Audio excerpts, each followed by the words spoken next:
என்ன ஆனாலும் பரவாயில்ல இன்ஜினியரிங் படிச்சோன்னு எங்கள் ஜென்ரேஷன்லாம் ஒரு பெரிய வெறி பிடிச்ச மாதிரி இருந்துச்சு. என்னையெல்லாம் எல்லாருமே ஒரு பாவப்பட்ட மனிதன் போல் பார்த்தாங்க. ஏன்னா நான் இன்ஜினியர் இல்லை. ஐயோ எங்கள் செட்லேயே இன்ஜினியர் இல்லாத ஒரே ஒரு ஆள் நான் மட்டும்தான். ஏன்னா இன்ஜினியரிங் படிக்கல, ஐயோ அவன் பாண்டே நல்லாவே படிக்க மாட்டான், அப்புறம் எப்படி இன்ஜினியரிங் சேருவான் அப்படிங்கிற மாதிரி இப்போ இன்ஜினியரிங் படிக்காட்டி பாவிகள் அப்படிங்கிற மாதிரி இருந்துச்சு. இன்றைக்கி வத இன்ஜினியர் வந்து இந்தியாவிலே அதிகமான இன்ஜினியரிங் காலேஜ் தமிழ்நாட்டில் தான் இருக்குது. இன்ஜினியரிங் வந்து இன்றைக்கி சீச்சின்னு ஆயிடுச்சுங்கனால இன்ஜினியரிங் படிக்கக்கூடாதுங்கிறத கட்டாயம் படிக்கணும்.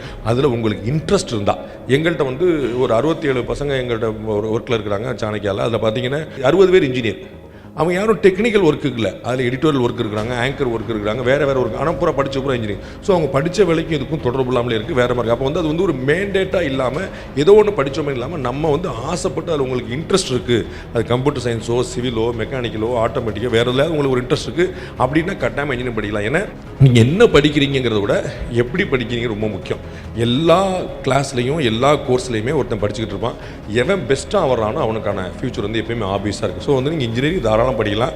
அதில் உங்களுக்கு என்ன இன்ட்ரெஸ்ட்டுங்கிற பார்த்து அதுக்கேற்ற மாதிரி மேஜர் எடுத்துருங்க.